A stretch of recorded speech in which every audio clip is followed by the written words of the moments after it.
उन्होंने कहा कि सिद्धू मूसावाला अब हम तुम्हें नहीं छोड़ेंगे, अब नहीं तुम छोड़ो, क्योंकि तुमने हमारे मुखालिफिन के नाम से गाना बनाया, उनको हीरो बनाया, हमें विलन बनाया। आते हैं, उसको गोलियां मारते हैं और वो कत्ल हो जाता है। कत्ल होता है तो शोर मच जाता है, क्योंकि इसने सुलह कराई थी बिश्नोई गैंग से। तो वो कहते हैं कि हमारे मुखालिफिन ने कत्ल किया, लेकिन करवाया सिद्धू मूसावाला ने। अच्छा। इस दौरान जो बम्बीहा ग्रुप है ना, वो उसके कत्ल की जिम्मेदारी भी कबूल कर लेता है। अब ये डबल हो जाता है। वो कहते हैं कि बम्बीहा के साथ इसने गाना बनाया, बम्बीहा के साथ इसने कहा कि हम अपने मुखालिफों को कत्ल करेंगे, बम्बीहा के साथ मिलके इन्होंने हमारे इस अहम दोस्त को, जिसने इसकी हमारे साथ सुलह कराई, विकी ने, इसको इसने कत्ल करवा दिया।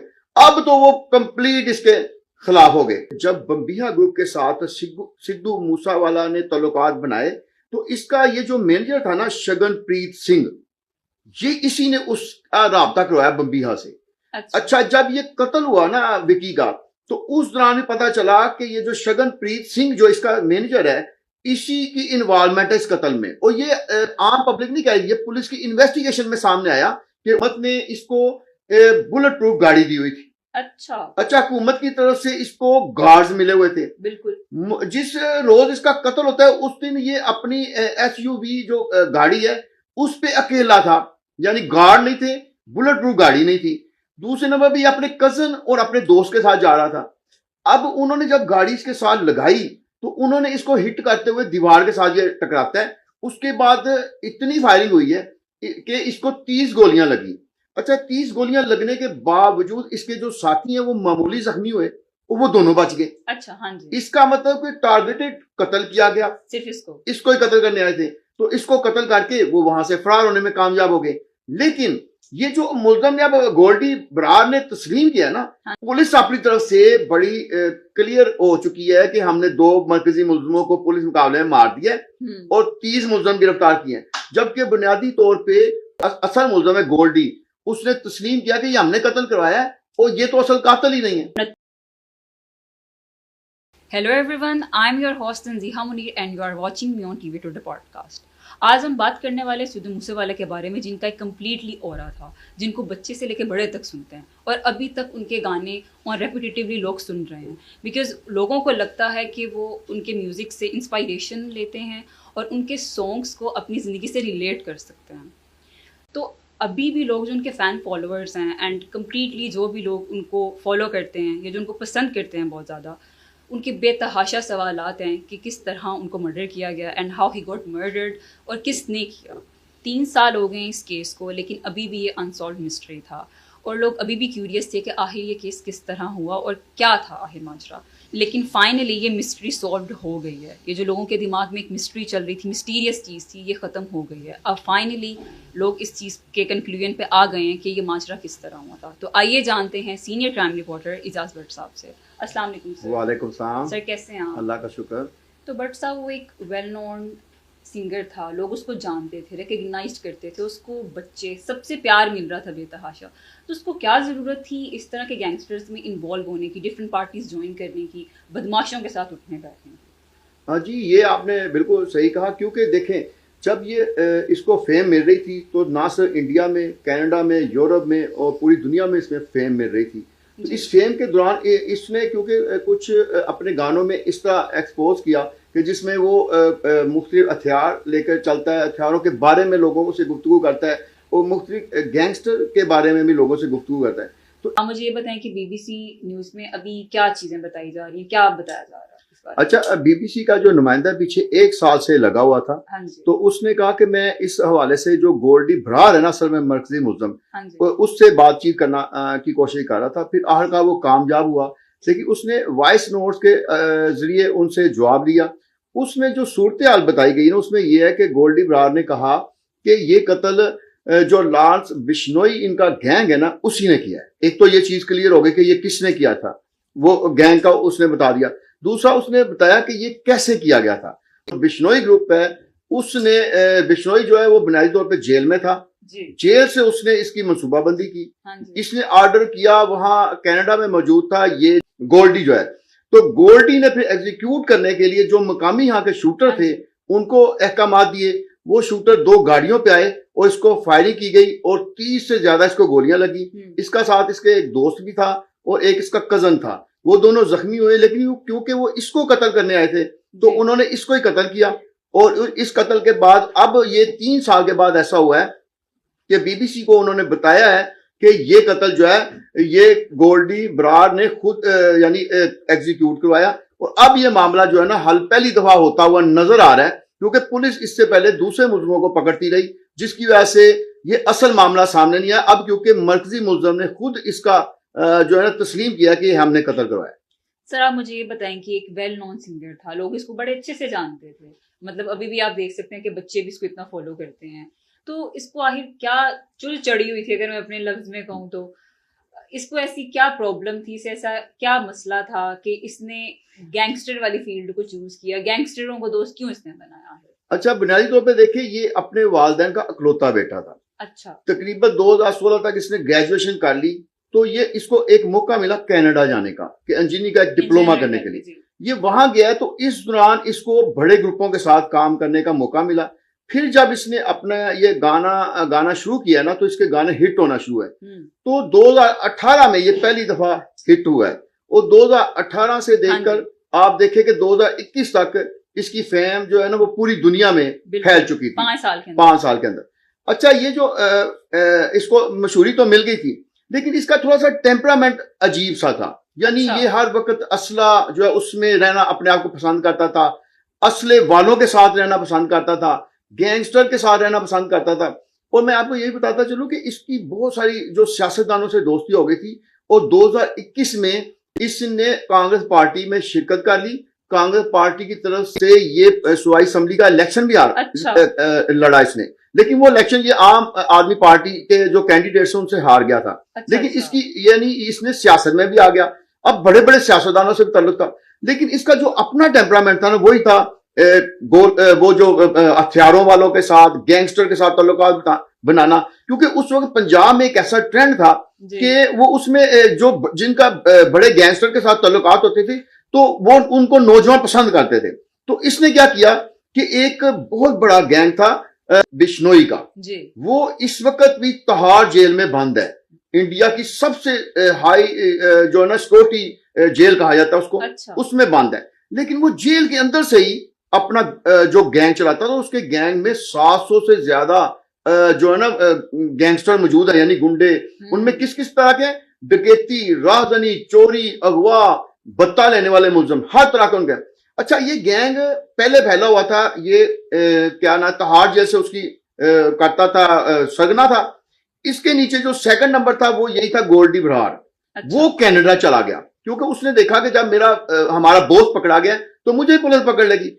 वो वहां से जाके ये गैंग को यानी जेल से चलाता, वो वहां से इंप्लीमेंट करने के आर्डर देता और यहाँ से जो छोटे छोटे शूटर्स जो थे ना वो इन पे इंप्लीमेंट करते थे। तो गोल्डी बरार के साथ तो इसके ताल्लुकात हो गए। अच्छा, गोल्डी बरार ने अपने बयान में यह भी बताया बीबीसी के नुमाइंदे को कि ये जो था सिद्धू मूसेवाला, इसको ताल्लुकात बनाने में और खास तौर पे ये जो लानस है ना बिश्नोई, इसकी खुशनुदी हासिल करने के लिए। अच्छा। ये उसको अक्सर गुड मॉर्निंग, गुड इवनिंग के मैसेज भेजता था और उसकी खुशनुदी के लिए बहुत सारे ऐसे काम करता था। उसके दोस्त जो बाहर थे जेल से, उनको मुख्तलिफ जगह से नवाजता भी था। तो सर आप ये बताएं कि जब उसकी बिश्नोई के साथ अच्छी खासी फ्रेंडशिप हो गई थी, अच्छे ताल्लुकात कायम हो गए थे, तो इसको क्या जरूरत थी कि उनकी मुखालिफिन के साथ, उनके ओपोनेंट के साथ एका करने की, या क्या उसको आखिर इस तरह की क्या पड़ी थी? अच्छा, ये देखिए कि लानस बिश्नोई जो गैंग था ना उसका सरगना जेल में है, दूसरा जो सेकंड नंबर का वो कनाडा में है और वो वहां से आर्डर देते हैं। ये चाहता था कि कोई ऐसा गैंग भी हो जो लाइव यहाँ इंडिया में मौजूद हो। अच्छा। तो वो बम्बीहा गैंग था एक।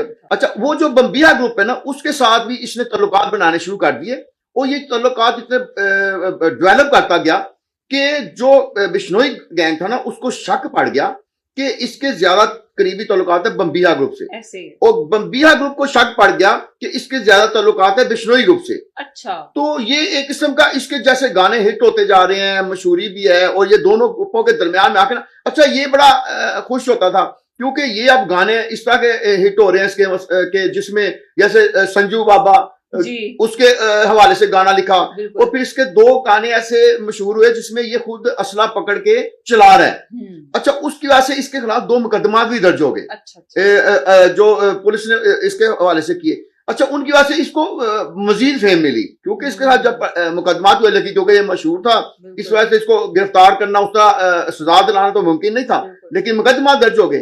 तो ये मामला जो ना आगे चलता रहा और ये बड़े गैंगस्टर के साथ अपनी मुलाकातें जारी रखता रहा। कबड्डी मैच में ऐसा प्लॉट ट्विस्ट आया था जिससे मैंने सुना है कि इनकी आपस में दुश्मनी ओपोनेंट पार्टी के साथ मजीद बढ़ गई थी। मतलब बिश्नोई ने कंप्लीटली ये चीज डिसाइड कर ली थी कि अब तो ये दुश्मनी के राह पे जा रहा है, ये दुश्मनी के ट्रैक पे जा रहा है। तो इसकी क्या कहानी है सर? कबड्डी मैच में आखिर ऐसा क्या हुआ था? अच्छा, ये आपको मैं बताता चलूं कि इंडिया में जो कबड्डी मैच होते हैं ना, तो बड़े बड़े गैंगस्टर जो है ना इसमें जुए लगाते हैं। अच्छा, वो क्या होता है कि एक बड़ा जो कबड्डी का बहुत बड़ा कोई हीरो होता है ना, उसको एन टाइम पे उस पर जुआ लगा के तो मैच फिक्सिंग करा के तो उसको हरवा दिया जाता है, तो उसके लिए करोड़ों का जुआ लगता है। अच्छा, वो बम्बिया जो गैंग था ना, उसने कबड्डी मैच करवाया, तो उन्होंने कहा ये मैच करवाने से पहले हम इसको हाईलाइट करना चाहते हैं ताकि पूरे हिंदुस्तान में पता लगे कि ये कनाडा से लोग आ रहे हैं, यूरोप से आ रहे हैं कबड्डी मैच देखने। तो इसने क्या किया कि इसने उनकी जो उसके साथ जो उनकी मशहूरी है ना, उसमें अपना किरदार अदा करना शुरू, अपना नाम देना शुरू किया कि जी बहुत जल्द एक कबड्डी का बड़ा आलमी लेवल का मुकाबला हो रहा है।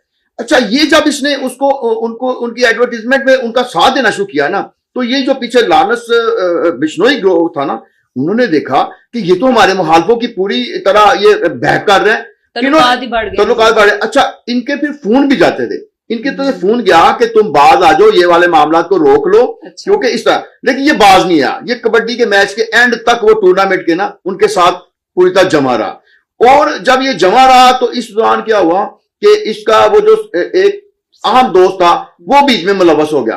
306 मिलियन म्यूजिक इसके गाने के बम्बीहा बोले, वहां पर वो पॉइंट था, आपको लगता है कि वो पॉइंट था जहां पर ट्रिगर हुआ बिश्नोई? आपको लगता है कि ये पॉइंट था? क्योंकि उस गाने के अंदर आपने ये चीज अगर शायद सुनी हो, स्टार्ट में वो ये बात कहता है कि ये गाना मैं सिर्फ गा रहा हूं लेकिन कुछ लोगों के मुंह पे थप्पड़ की तरह पड़ने वाला। हाँ, ये बिल्कुल आपने ठीक कहा। ये गाने के शुरू में उसका ये डायलॉग मौजूद है, अभी भी मौजूद है। हाँ जी। अच्छा, ये जो कबड्डी का जब मैच हुआ ना, तो इसकी बिश्नोई से ग्रुप से चपकलश शुरू हुई। हाँ, तो उसके दौरान एक बिश्नोई ग्रुप का एक इनका दोस्त था विक्की मधु खेरा।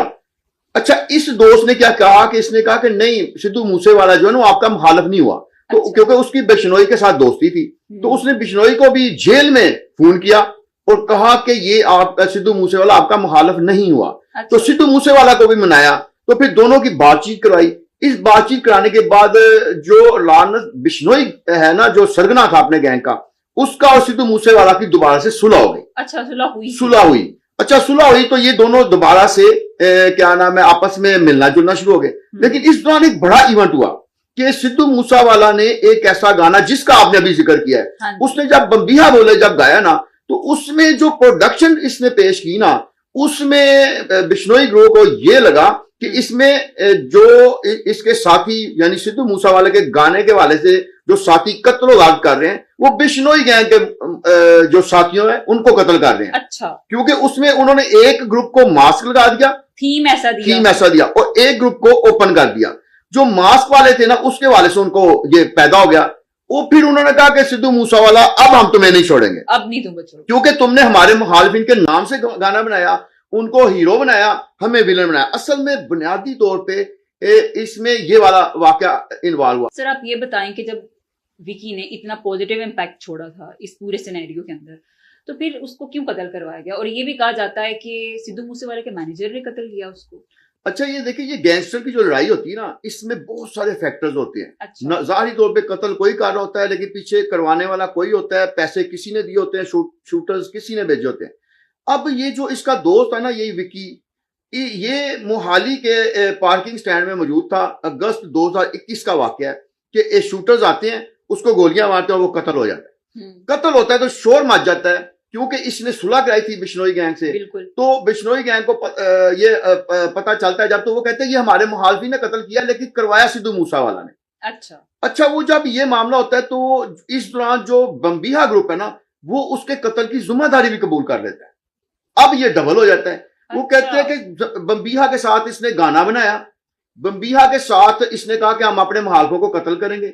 बम्बीहा के साथ मिलके इन्होंने हमारे इस अहम दोस्त को, जिसने इसकी हमारे साथ सुलह कराई, विकी ने, जी। इसको इसने कत्ल करवा दिया। अब तो वो कंप्लीट इसके खिलाफ हो गए। तो आप मुझे ये बताएं कि आप ये कह रहे हैं कि बम्बीहा ने ये चीज का इंकशाफ किया कि हाँ हमने ये काम किया, तो लेकिन आपको नहीं लगता कि सिद्धू मूसेवाला ने उस टाइम पीरियड में ये चीज कही थी कि मैं इस मामले में इन्वॉल्व नहीं हूँ, कि डेफिनेटली वो इन्वॉल्व था। अगर किसी का मैनेजर ये काम करवा रहा है तो डेफिनेटली वो इन्वॉल्व तो है। आपको भी पता है कि एक जो मैनेजर है वो किस तरह चीजों को लेके चलता है, वो टाइम टेबल देखता है कि किस टाइम जाना है उस बंदे ने, उसके किस लोगों के साथ ताल्लुकात है। तो यहाँ पर ये सवाल बनता है कि आप मुझे ये बताएं कि आखिर ऐसी क्या सिचुएशन थी कि सिद्धू मूसेवाला ने ये बात कही कि मैं इस मामले में इन्वॉल्व नहीं हूँ। अच्छा, मैं यहाँ आपको बताता चलूं कि जब बम्बीहा ग्रुप के साथ सिद्धू मूसेवाला ने ताल्लुकात बनाए, तो इसका ये जो मैनेजर था ना, शगनप्रीत सिंह, ये इसी ने उसका राब्ता करवाया बम्बीहा से। अच्छा, जब ये कत्ल हुआ ना विकी का, तो उस दौरान भी पता चला कि ये जो शगनप्रीत सिंह जो इसका मैनेजर है, इसी की इन्वॉल्वमेंट है इस कत्ल में। और ये आम पब्लिक नहीं कह रही, ये पुलिस की इन्वेस्टिगेशन में सामने आया कि उसकी कार ट्रेस की गई, उसका जियो फॉरेंसिक कराया गया, तो उससे वो जो शगनप्रीत सिंह है ना, उसके मामला नजर आए। जब उसके मामला नजर आए ना, तो पता चला कि ये तो इसका मैनेजर है। अच्छा, इसने उसको मैनेजरशिप से भी उतार दिया, खत्म कर दिया। लेकिन उन्होंने कहा कि नहीं, ये क्योंकि तुम्हारा मैनेजर है, तुमने इसको आगे लगाया और तुम इस कत्ल में मुलव्वस हो। अच्छा, हुआ क्या कि पुलिस ने जब कंप्लीट इन्वेस्टिगेशन की, तो मैं आपको यहाँ ये भी बताता चलूं कि सिद्धू मूसेवाला के कत्ल के बाद भी अब तक जितनी तहकीकात हुई है, उसमें ये कहीं साबित नहीं हुआ कि सिद्धू मूसेवाला का कोई इन्वॉल्वमेंट थी। ना इसके फोन कोई कहीं आए हैं, ना इसकी जियो फॉरेंसिक और ना कोई दूसरे इसके। लेकिन वो जो शगनप्रीत सिंह है ना, उसका था, उसको पता लग गया कि या मुझे पुलिस मार देगी या मुझे गैंगस्टर मार देंगे। वो ऑस्ट्रेलिया फरार हो गया। जब वो ऑस्ट्रेलिया फरार हुआ तो फिर इनको ज्यादा लगा कि इसने अपना मैनेजर भी फरार करा दिया। तो फिर उसके बाद उन्होंने इसको काउंटर करने की जो है ना हिकमत अमली अपनाई। तो अगर ये चीज अभी तक इंकशाफ नहीं हुआ इस बात का, तो आपको नहीं लगता कि अगर सिद्धू मूसेवाला ने भी ये चीज एडमिट नहीं की कि उस बंदे ने इसके अंदर इन्वॉल्वमेंट थी विकी को कत्ल करने में, तो आपको नहीं लगता कि उस शख्स ने, उसके मैनेजर ने उसके साथ फ्रॉड किया, धोखा किया?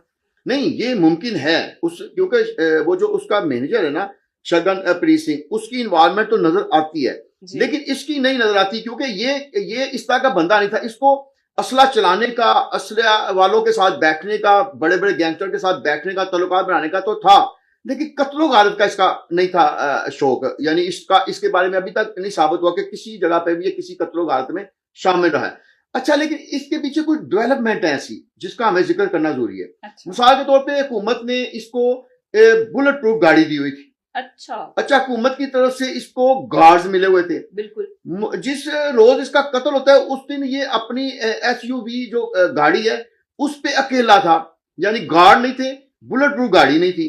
दूसरे नंबर भी अपने कजन और अपने दोस्त के साथ जा रहा था। अब उन्होंने जब गाड़ी इसके साथ लगाई तो उन्होंने इसको हिट करते हुए दीवार के साथ ये टकराता है। उसके बाद इतनी फायरिंग हुई है कि इसको 30 गोलियां लगी। अच्छा, 30 गोलियां लगने के बावजूद इसके जो साथी हैं वो मामूली जख्मी हुए, वो दोनों बच गए। अच्छा, हाँ जी। इसका मतलब कि टारगेटेड कत्ल किया गया, सिर्फ इसको ही कत्ल करने आए थे, तो इसको कत्ल करके वो वहां से फरार होने में कामयाब हो गए। लेकिन ये जो मुल्ज़म ने, अब गोल्डी बरार ने तस्लीम किया ना, पहले ये कहा। अच्छा, मैं आपको इसकी एक और बैकग्राउंड भी बताता हूँ। जब ये वाकया हुआ ना, तो पंजाब पुलिस जो हिंदुस्तान की, उसने पूरी तरह इस केस को टैकल किया, CC फुटेज निकाली। उन्होंने कहा जी 6 लोग ऐसे हैं जो हमें नजर आ रहे हैं कि जिन्होंने ये वाला जो है ना मामला किया, जिनके पास हथियार थे। उन्होंने 6 लोगों को सामने रखते हुए उनसे जो ताल्लुकात रखने वाले लोग थे 30 गिरफ्तार किए। अच्छा, 30 गिरफ्तार करके उनमें से 2 उन्होंने कहा कि ये वो थे जिन्होंने फायरिंग वगैरह की। तो उन 2 को पुलिस मुकाबले में हलाक कर दिया गया। पुलिस अपनी तरफ से बड़ी क्लियर हो चुकी है कि हमने 2 मरकजी मुल्जिमों को पुलिस मुकाबले में मार दिया और 30 मुल्जिम गिरफ्तार किए हैं। जबकि बुनियादी तौर पे उस जो असल मुल्जिम है गोल्डी, उसने तस्लीम किया कि ये हमने कत्ल करवाया है और ये तो असल कातिल ही नहीं है। सर, आपको मैं एक और इंटरेस्टिंग बात भी बताऊं कि ये जो भी आपने इसकी मौत की बात की है, आपको पता है कि इसकी बड़ी शदीद गर्मी के अंदर इसकी मौत हुई थी और 29 उस दिन आई थिंक मई थी, और इसका एक गाना भी है 295। तो लोगों ने इस चीज को भी ना इसी से बड़ा रिलेट किया कि 29 मई, मतलब देखें मई 5वां महीना होता है, तो 29/5 इसकी जो डेथ हुई थी वो 29 मई को हुई थी। 295 इसका गाना भी था, तो लोगों ने इस चीज को बड़े चीज से रिलेट किया कि इसके गाना कभी ये भी, तो कुछ लोग ये भी चीज कह रहे थे कि ये कहीं ना कहीं डेस्टिनी से ये चीज मिली हुई थी। इसके बारे में आप क्या कहना चाहेंगे? वैसे बहुत अच्छा, ये मैं इसके बारे में एक और चीज आपको बता दूं। 28 मई 2022 को इसका कत्ल हुआ सख्त गर्मी में। ये जो जैसे आप कह रही है कि वो जो फिगर्स है ना वहां दे, इसके अलावा एक इसके दोस्त ने एक हफ्ता पहले कहा था कि ये एक नजूमी से मिला। अच्छा। उसने कहा कि तुम्हारे जो तारे इस वक्त वो इस वक्त गर्दिश में है। अच्छा। और तुम्हारे ऊपर कोई बड़ा अटैक हो सकता है और तुम्हें कत्ल भी किया जा सकता है। वही ना, ये पॉइंट था। अच्छा था। और ये नजूमी का वाकया जो बड़ा हाईलाइट हुआ, इंडियन तो सारे जानते हैं। उसने फिर ये किया कि इसने कनाडा का दोबारा से वीजा लगवा लिया था, तैयारी में था, लेकिन ये इसको नहीं पता था कि 8 दिन के बाद ही, इस नजूमी के बताने के सिर्फ 8 दिन बाद ये वाकया हुआ और ये इस वाकया में हलाक कर दिया गया। सर आप मुझे ये बताएं कि बम्बीहा ग्रुप को इसने इतनी ज्यादा खुद भी स्पॉन्सर किया कबड्डी मैच के हवाले से भी, तो सर आप मुझे ये बताएं कि उनको भी कहीं ना कहीं इस चीज का इल्म तो होगा कि इस बंदे के साथ कुछ टाइम पीरियड तक ये मामला होने वाला है, इसका कत्ल किया जा सकता है, ये हो सकता है। तो आप मुझे ये बताएं कि वो वाली पार्टी उस टाइम पे कहाँ थी? उसने आके उसको सेफ क्यों नहीं किया? उसने आके उसको प्रिकॉशंस क्यों नहीं दी? क्यों नहीं उसको बताया कि ये मुमकिन है कि तुम्हारे साथ ऐसा हो सकता है? और वो क्यों नहीं खड़े हुए उसके साथ? अच्छा, मैं यहाँ ये आपको बताता चलूं कि इसकी जैसे मशहूरी हो चुकी थी और इसके जो व्यूअर्स और इसके फॉलोअर्स की तादाद बहुत बड़ी थी, इसके गाने लाखों तक पहुंच रहे थे, इसकी इनकम बहुत ज्यादा थी। ये दोनों ग्रुप जो थे गैंगस्टर के जो होते हैं ना, ये इसलिए इसके साथ नहीं थे कि वो उसको बचाना चाहते थे, वो इसलिए थे कि ये हमें ज्यादा से ज्यादा माल कितना दे सकता है। और बिश्नोई जो गैंग है उसको इसने लाखों रुपए से नवाजा था, करोड़ों रुपए तक भी कह सकते हैं आप। और इसी तरह जो बम्बीहा गैंग है ना, उसका भी ये होता है, ये बात कैसे होती है कि जब भी इनको गैंग्स को पैसों की जरूरत होती है तो इस तरह की जो मारूफ शख्सियत अपने साथ अटैच होती है ना, उसको कहते हैं प्रोटेक्शन तो हम आपको देंगे, लेकिन भाई वो एक हमारा वो काम फंसा हुआ है, वहां हमें 10 लाख की जरूरत है, वहां 1 करोड़ रुपए की जरूरत है। तो ये उनको वक्तन फवक्तन दोनों ग्रुपों को नवाजता भी रहा है। सर आप मुझे ये बताएं कि आपको नहीं लगता कि सिद्धू मूसेवाले की बहुत अहमकाना हरकत थी? वो अच्छा भला फेमस था, सिंगर था, आकर देखें अभी भी आपको पता है कि वो दोनों पार्टी स्ट्रॉन्ग है, अभी भी उसके जो ओपोनेंट्स हैं, जो उसके दोस्त हैं, वो अभी भी उसी तरह अपने ट्रैक पे चल रहे हैं, अभी भी उनकी बदमाशी अरूज पे है। तो आपको नहीं लगता कि इसका सबसे जिंदगी की सबसे बड़ी गलती थी इस ट्रैक पे आना? जी, ये आपने बिल्कुल दुरुस्त कहा, क्योंकि देखें सिर्फ इतनी मशहूरी होने के बाद सिर्फ 28 साल की उम्र में ये शख्स इस दुनिया से चला गया है और वालिदैन का अकलौता बेटा था। माँ उसके बाद से अब तक जो है ना वो अपने आप को नहीं कर सकी, वापस नहीं ला सकी। लेकिन मैं आपको ये भी बताता चलूं कि इस केस के पीछे कुछ हमें सियासी इन्वॉल्वमेंट भी नजर आती है। अच्छा, देखिए 2021 में इसने कांग्रेस पार्टी को ज्वाइन किया। उस वक्त भी मोदी की हुकूमत थी, मोदी जो है उसकी पार्टी को इसने ज्वाइन नहीं किया, इसने कांग्रेस जो मोदी की अपोजिशन जमात थी उसको किया। और जिसकी वजह से ये जो राहुल गांधी है वो तो इसके बड़े क्लोज हो गया, लेकिन मोदी इसका मुखालिफ था। अब मोदी नहीं चल, क्योंकि इसके साथ 3-4 और ट्रेंडिंग थे। ये थी कि ये खालिस्तान तहरीक को बहुत ज्यादा नवाजता या पसंद करता था। खालिस्तान के जो नौजवान कोशिश कर रहे थे उनको अपना फेवरेट समझता था, खालिस्तान की तहरीक को फेवरेट समझता था। नौजवानों के लिए बेरोजगारी के हवाले से इसने बहुत सारे गीत बनाए, सॉन्ग बनाए। और इसके अलावा इसने जो दहशत फैलाने वाले जैसे हथियारों के जरिए इसने ये बताया कि नौजवान अपना बदला कैसे ले सकते हैं, नौजवान अपने आप को अपलिफ्ट कैसे कर सकते हैं, नौजवान अपने इलाके में मौजूद जो दहशतगर्द हैं या जो सरमायादार हैं या जो जालिम हैं उनका मुकाबला कैसे कर सकते हैं। बुनियादी इसकी सोच ये थी। लेकिन क्योंकि ये सियासी लेवल पे कांग्रेस में चला गया, कांग्रेस अपोजिशन की जमात थी, ये खालिस्तान की तहरीक को सपोर्ट कर रहा था। 2022 का एरिया जो टाइम है ये वो टाइम है कि जब खालिस्तान की तहरीक को एक दफा दोबारा अरूज मिल रहा था। तो मोदी नहीं चाहता था कि इस तरह का बंदा जो है ना, वो जिसकी फेम है, जिसको पंजाब के करोड़ों लोग पसंद करते हैं, तो ये ना हो कि इसकी वजह से जो खालिस्तान की तहरीक है उसको दोबारा से अहिया मिल जाए। तो इसके पीछे इस तरह के भी हमें फैक्टर्स मिलते हैं कि ऊपर से मोदी गवर्नमेंट की तरफ से आर्डर आए, नीचे से इन गैंगस्टर, क्योंकि अब देखें, अब दोबारा से इस केस को दोबारा से गौर करें। जो लार्नस है ना जो बैठा हुआ है अंदर, उसका पूरी तरह पुलिस के आला अफसरान से राब्ता भी था, वो अंदर से अहकाम तो जारी करते हैं। अब आप इसको कंपैरिजन करें, जब हमारे यहाँ हुमायूं गुज्जर, बोला सुनहरा और ये जो नाजी भट्ट, ये कुछ इलाका गैर में बैठ जाते हैं कुछ दुबई में बैठ जाते हैं और फिर लाहौर में, फैसलाबाद में, गुजरांवाला में ये कत्ल करवाते हैं। ये बिल्कुल सेम सिचुएशन है। ये जो बिश्नोई है ना, ये जेल में बैठा हुआ है, वो दूसरा जो साथी है वो दुबई की जगह पे कनाडा में बैठा हुआ है। इनके शूटर यहां मौजूद हैं। ऑर्डर कौन दे रहा है? उस जमाने में आपको याद होगा कि पंजाब के एक वजीर आला मारूफ हुए थे कि उन्होंने पुलिस मुकाबले से टॉप 10 को खात्मा कर दिया। उसी तरह मोदी ने ऊपर से अहकाम जारी किए और नीचे से इन गैंगस्टर को इस्तेमाल किया गया और सिद्धू मूसावाला को इस जो है ना पुलिस मुकाबला, इस जो गुंडों का या गैंगस्टर का जो मुकाबला था उसमें उसको हलाक करवा दिया गया। इस चीज को अगर बैकग्राउंड को आप देखें तो ये भी नजर आता है कि इसके पीछे सियासी मुहर्रकात भी मौजूद थे। तो सर अब पूरी स्टोरी सुनने के बाद यही बात पता चलती है कि कंप्लीटली इसके मुखालिफिन थे। जहां तक मैंने इसकी पूरी स्टोरी सुनी है, मेरे अकॉर्डिंग मुझे ऐसा लग रहा है कि इसका कोई भी दोस्त नहीं था, क्योंकि अगर इसका कोई दोस्त होता तो कोई ना कोई तो इसकी मदद के लिए या कोई ना कोई तो इसको इन्फॉर्म करता, कोई ना कोई तो इसके साथ खड़ा होता उस टाइम पीरियड में। तो आपको नहीं लगता कि हर बंदे को सिर्फ इसकी फेम की वजह से इसके साथ दोस्ती करनी थी और ये इसने स्टूपिडिटी ये की कि ये बदमाशों के साथ उठना बैठने से शुरू कर दिया? तो आपको नहीं लगता कि इसकी कंप्लीटली रीजन ये खुद था, अपनी मौत का जिसे कहते हैं कि रीजन ये खुद इंसान था? अजी देखें, अगर उसकी वीडियोस भी देखें तो वीडियोस में क्योंकि असला की फरावानी और इस तरह के कत्लो गारत बयान करता रहता था, तो खास तौर पे इसने ये जो दो मुखालफ गैंग थे उनमें शमूलियत अख्तियार कर ली। लेकिन जहां तक आपने कहा है कि इसका कोई दोस्त नहीं था, इसके हवाले से मैं थोड़ा सा नहीं मानूंगा, क्योंकि इसके दोस्त कौन थे? इसके दोस्त करोड़ों वो नौजवान थे जो इसको पसंद करते थे, जो इसके फलसफा को पसंद करते थे, जो इसकी बातचीत को, गुफ्तगू को, इसके अंदाज को, इसकी गायकी के अंदाज को पसंद करते थे। लेकिन वो उस वक्त पास नहीं थे। अगर पास होते तो वजूर हेल्प करते, इसकी मदद करते। लेकिन जो इसका कत्ल हुआ है उसकी वजूहात यही थी कि इसने गैंगस्टर के साथ किया और गैंगस्टर ने, देखिए गैंगस्टर ने भी किसी के कहने पे किया है और इसकी लाजमी बात है इससे पहले इसकी सपारी दी गई होगी। अभी तो गोल्डी कह रहा है ना कि मेजर सरगना ने कहा, जब सरगना को सही तरह तफ्तीश की जाएगी तो पता चलेगा कि उसके पीछे कौन सा सियासतदान था, किसने इसको किया। और आखिर में मैं ये बताता चलूं कि इसकी शोहरत अभी खत्म नहीं हुई। बिल्कुल, इसकी जिंदगी में चंद 1-2 अरब थे, अब 5 अरब व्यूज हो चुके हैं इसके, यानी वो बढ़ते जा रहे हैं। इसलिए इसकी जो व्यूअरशिप है वो खत्म नहीं होगी और इसका जो खालिस्तान की तहरीक के लिए जो फलसफा है वो खत्म नहीं होगा। हाँ, ये जिस्मानी तौर पे खत्म हो गया है और अब तो इसका छोटा भाई भी आ गया है, तो देखिए वो मुस्तकबिल में क्या करता है।